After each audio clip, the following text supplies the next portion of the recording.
Class is in session. Hey everybody, and welcome to Unlearn 16. Class is in session. Today you just get me and my shoe wall. I thought I'd sit on a different side of the room for a while, gain a different perspective, put myself in somebody else's shoes. Okay, these are all mine. Some of them are Anna's, they're too small for my feet. That's not the point of this podcast.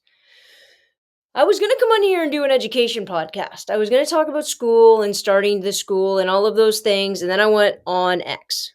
Look, we all make mistakes, guys. We all make mistakes, and mine usually starts with going on that app. And what I found out was that as of today, the former, I'd say president, but I don't even know, like, does he get the title? The former president of the United States, Donald J. Trump, I almost said his name wrong, came back onto X. And he came back onto X because tonight, in a couple hours, he's actually going to do a live conversation with Elon Musk. Now, this return to X is a pretty big deal. Obviously, he left, he created True Social, he's not coming on. Elon has asked him time and time and time again, really like begging, like this really pathetic little child who just wants to be liked. We can dissect that later about Musk. To come back on the site. And as of right now, he is. Now, is he coming back on because he's running and this is just going to give him more exposure and more publicity? Of course he is. Is he coming on because the richest man in the world is all of a sudden full force behind the swell, trying to elevate his popularity to that of a star? Yeah, that's exactly what's happening here. And do they love more than life itself to talk about two things? Number one, the censorship of the left. And I'm going to talk about censorship in a second. And number two, and here's the really funny one. Elon Musk consistently speaks about who the rebels are and how it seems as though the left is siding with the empire. They're siding with the government. They're not siding with, and he'll use examples. He'll use examples from V for Vendetta, from Star Wars, from all of these sort of pieces of fiction. Hilariously enough, he's not using any real, actual, historical examples. I like the pop culture references, Elon. That's okay. And he keeps saying, like, why are all of these people, why is the left siding with the establishment? Elon, you're the establishment, my dude. You are the richest man. You're worth hundreds of billions of dollars. You bought the most, sort of one of the most significant social media apps. You then decide what can and can't be on that app under the auspice, by the way, that you're 100%, you're a free speech absolutionist, which you're not. Under that auspice, and then you claim objectivity and you claim free speech when that's not who you are. When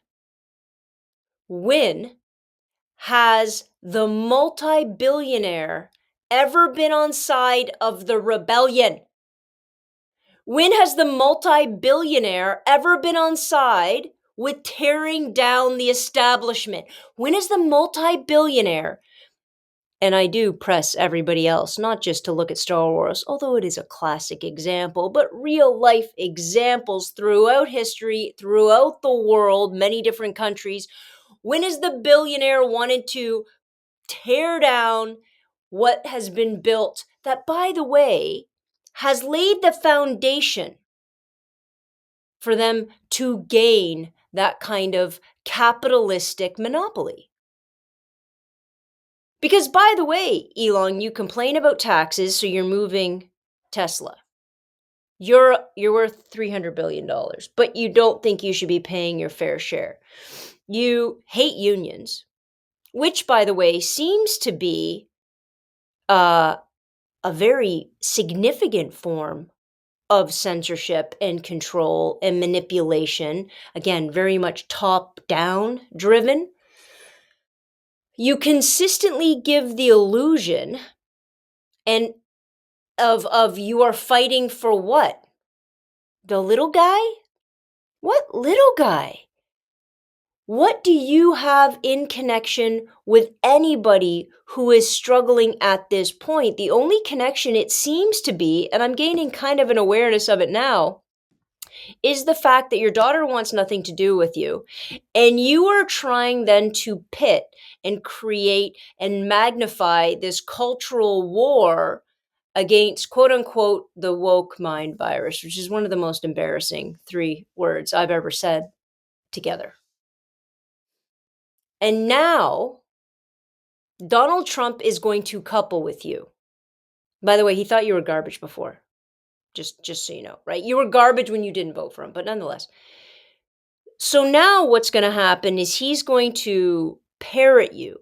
He is going to sort of elevate your importance, not just in a economic sense, because you've already done that, obviously, but in a political sense, to allow and control and try to manipulate, let's be perfectly honest, the ideas that get heard. Now, as a citizen, you're fully enabled and allowed and all of those things to do whatever you want.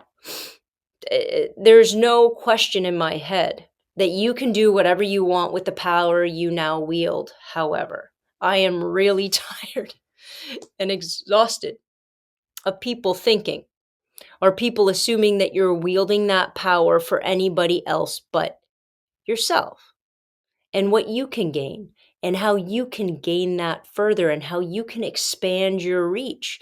You're not talking about breaking monopolies. You're not talking about corporate responsibility. You are not talking about ensuring that people are free and capable of controlling their own bodies and their own minds and their own decisions. That's none of what you are talking about.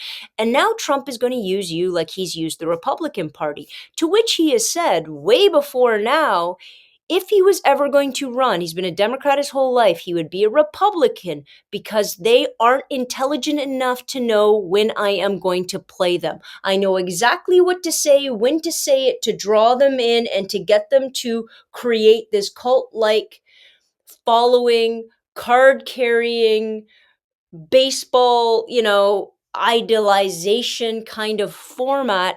That's what he's going to create.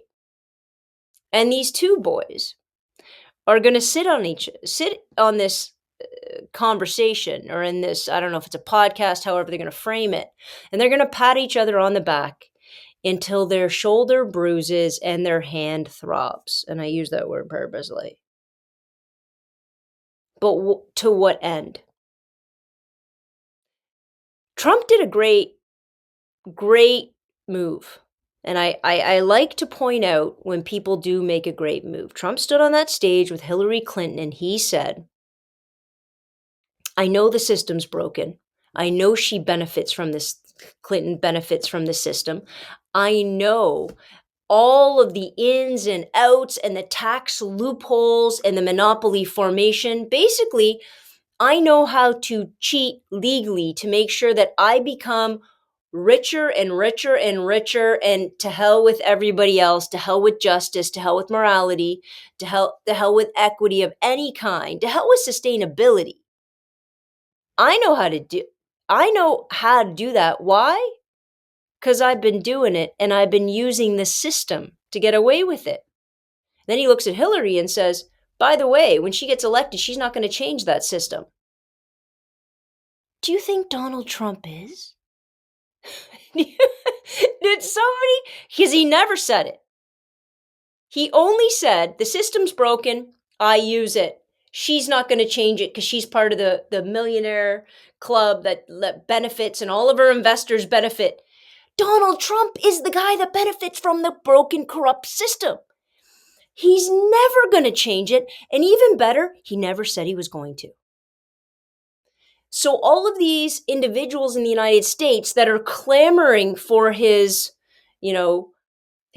comeback to fame, so to speak, all of them are demanding he takes that presidential mantle one more time. They're all doing it under the false presumption that he has any desire to drain any swamp, to change any system, to highlight government. When he was in government, why didn't he tell us all who killed JFK? When he was in government, why didn't he release all of the alien footage? When he was in government, why didn't he talk about and release files when because he could have, as president, he could have declassified freaking everything. He could have said, if he's so against war and so against the manipulation of the CIA and of former governments, why not put it all on the table? Why not say, here's some classified documents, bam. This is what we did when the U.S. went in Nicaragua. This is what the Iran-Contra affair was about, and this is what we did, and this is how Reagan... Why didn't he do that? Because he has no interest in breaking the system, and neither does Elon Musk. And they hide behind the lure of two things. Number one, of a cultural war, and number two, this idea of protecting your freedom of speech.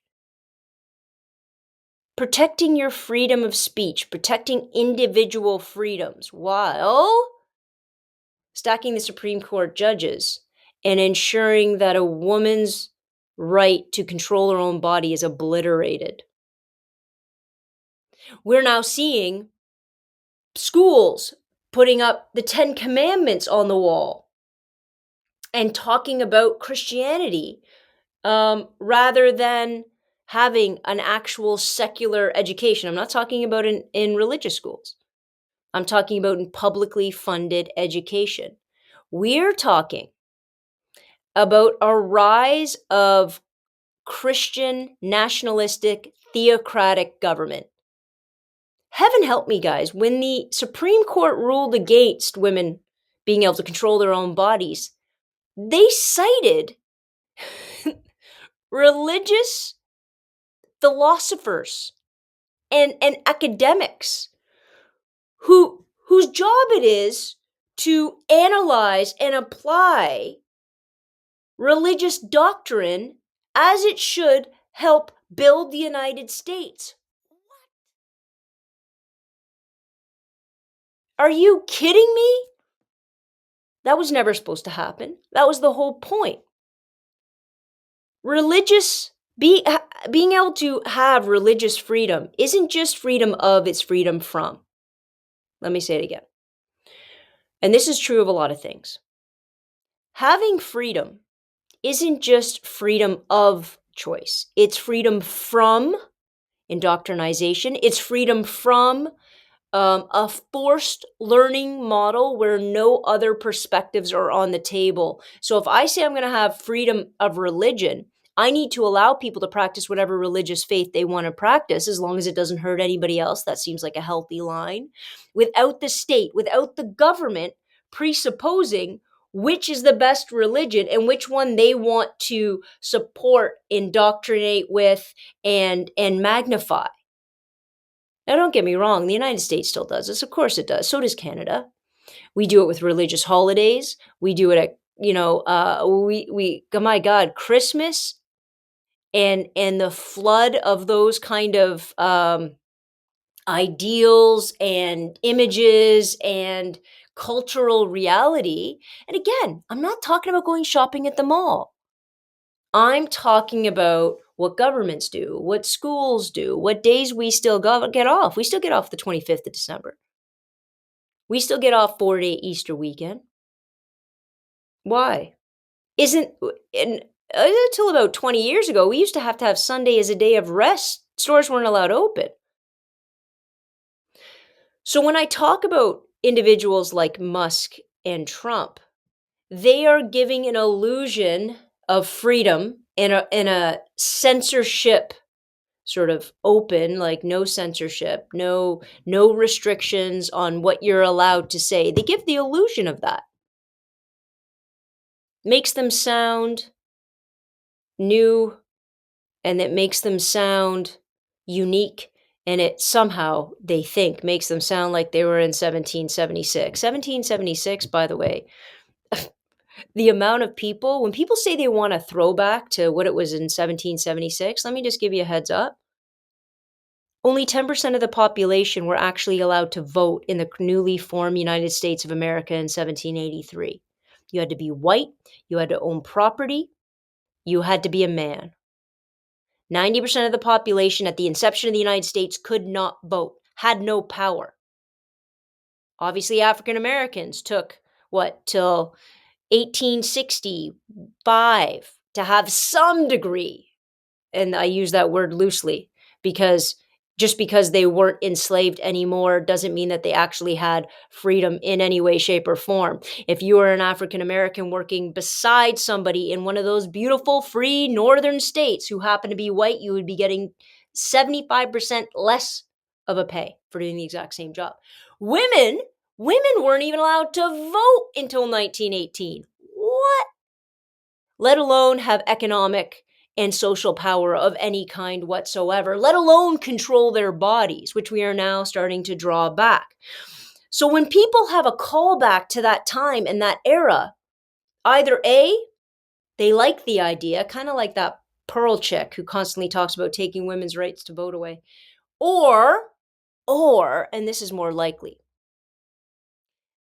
they've been sucked into an overly patriotic, overly nostalgic, overly simplified view of what the United States was based on and what the United States used to be and what it should be. They absolutely have no idea of how that got played out and how that was in that time or in that space. And they think these men want to throw back to that. No, they don't. These men, and it's all these working class people of the Republican Party that confuse, that just, limit everything in my head. Do you think they want workers back in the United States working with good paying unionized jobs that are going to give them benefits and a pension? Not in a million years. They're both clamoring to do one of two things. Pretend they're bringing jobs back, but they're actually going to use migrant workers, which, by the way, they only like migrants when they can pay them next to nothing and abuse their labor. Or they're going to put that labor and they're going to make all of their products somewhere else. That's what's actually going to happen. And the working class somehow has grabbed on to these individuals, the billionaires, as though they have something of value to give them, as though trickle down economics. Ronald Reagan, what a disaster. I should do a whole podcast on what a disaster that actor was. But man, could he sell a line.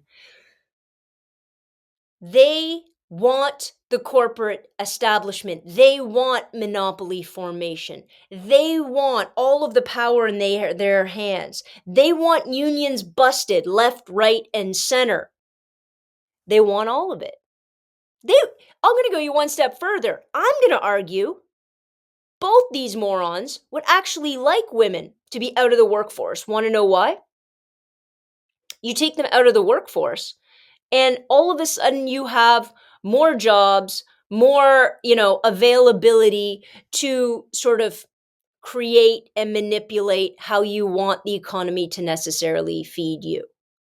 Well, funnily enough, there's a bunch of, individuals without jobs that used to have, let's say, manufacturing jobs in the Rust Belt, thinking that these guys are actually bringing those back.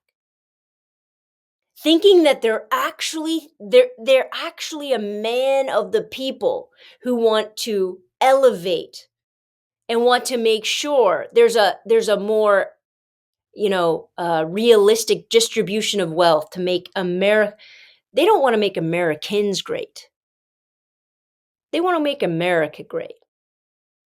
And what that means to them is enabling and allowing billionaires to get richer by the second. They want to use things like COVID and inflation and somehow convince the masses that it is the fault of government spending on people who had no money and couldn't survive during a pandemic, that's why products are through the roof. When in actuality, time after time after time, it has been proven that corporate profits have shot through the roof during this time. Why? Because corporations are smart. They see, I'm going to raise the product on this. I'm going to blame government inflation and I'm going to collect my money. It's a very easy economic lesson to see. If it's just inflation, corporate profits don't go up. If that's all it is. But if their corporate profits are driving at the rate, it's like a bit of a Trojan horse, right? Why do you think different presidents and prime ministers over the decades have tried to figure out how to curb things like war profiteering? Because in a crisis, corporations take advantage of that crisis, up their costs because they can. So they put limits to what those corporations can make. And then what do they get called? Oh, you're socialist, you're communist. But the opposite of that is this level, and I want you to embrace this, is this level of mass corporate oligarchical wealth that has been created and controlled and manipulated. Instead of having an aristocracy where you were born into it, we put the crown on your head, we say, how much money can you make? And then we are going to crown you king or queen. And that title comes with it. You know, a fleet of lawyers to protect you from the law, a fleet of accountants to protect you from economic responsibility, a fleet of workers to manipulate and manage in order to bolster your profits. Your profits. We're okay. We think these men, predominantly men, but also women, have somehow proved their value in society by the mountains of money they've made. And I think they've proven, and psychological evaluations would stand true, that the people who can figure out how to cheat and manipulate and how to break the rules of the system and profit from it and then insulate themselves, these psychopathic tendencies of the ultra-rich CEO, these individuals, these are the people that we are then crowning as the best of us. When in actuality, guys, they're the worst of us. That level of greed and mass consumption and accumulation shows the worst of what humanity is in a capitalistic society where, over the past 30 years, regulation and limitation on corporations that were created through great presidents like Teddy Roosevelt, one of my most favorite Republicans. Well, he was a progressive. Trying to break monopolies, trying to make sure there's antitrust laws, trying to make sure that these companies had limits in order to force responsibility upon them rather than just allow them to mass accumulate. But the people whose goal is to mass accumulate, when that is your goal, when that is you are the machine. You are, Andrew Tate, the Matrix. You're it. You're it. You're the thing you're talking about deconstructing. That amount of money wields way, way, way too much power. And tonight on X, you are going to see the output of that power. You are going to see the use of that power. Now, a lot of people are saying, well, this shouldn't be allowed. This is manipulation. This is that. Yeah, listen, but that's what, and I will say this, money on any side of the political fence, when you are giving money and donations, when money is at the root of your political system, when money allows candidates to get elected, and stay in power, it is by essence corrupt. It is by essence broken. You put a dollar sign beside anything, it's for sale. And if it's for sale, it is no longer in the best interest of democracy. So I'm going to get off here and I'm going to go listen to the ridiculousness that I know it will be. But I am going to listen because if we try to censor it, if we try to limit it, they will utilize sort of that mentality to only embolden themselves. My logic for a very long time has always been let the potatoes speak. Because the more they talk and the more you let them talk, the more you can very quickly and succinctly and analytically break down what they're doing and break down what they're saying. And they'll cry about it and they'll call you all names in the book. But funnily enough, they're never going to actually talk about the issue.